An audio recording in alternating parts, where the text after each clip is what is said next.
आप financially free है। आप कुछ भी खरीदो, घूमो, कुछ भी करो, क्योंकि आप फाइनेंशियली फ्री है। आप फाइनेंशियली फ्रीडम होना चाहते हैं, लेकिन आपको फाइनेंशियल फ्रीडम की डेफिनेशन आती है? क्या आपको फाइनेंशियल फ्रीडम की परिभाषा पता है? आप सबको फाइनेंशियल फ्रीडम की डेफिनेशन आती है, लेकिन वो गलत है।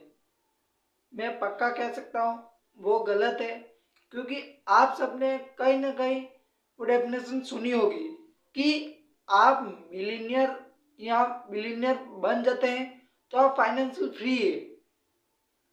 ये सही है, लेकिन मिलीनियर या बिलीनियर होना जरूरी नहीं है। आप उससे पहले भी फाइनेंशियल फ्री हो सकते हैं, लेकिन सिर्फ आपको इतना पता करना है कि आपका मंथली खर्चा कितना है। नहीं नहीं नहीं नहीं, आप गलत सोच रहे हो। मैं खर्चा कंट्रोल करने को नहीं कह रहा हूँ, लेकिन आप पता तो करो कितना है।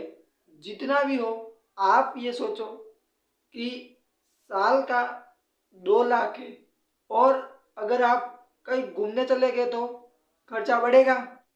तो 2 लाख में मिनिमम अपन घूमने का खर्चा 50,000 मान लेते हैं, तो 2.5 लाख हुआ।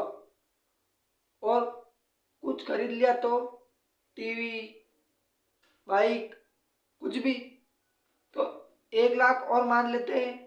तो टोटल खर्चा हुआ 3.5 लाख। तो साल का खर्चा हुआ 3.5 लाख रुपए, और महीने का 30,000, क्योंकि साल का 3.5 लाख के हिसाब से महीने के आपके 30,000 रुपये खर्च हो रहे हैं।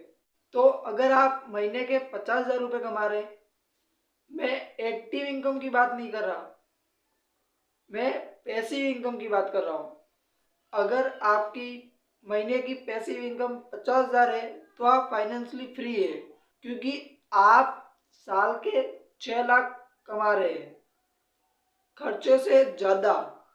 मतलब अगर आपकी खर्चे से ज़्यादा पैसिव इनकम आ रही है तो आप फाइनेंशियली फ्री हो।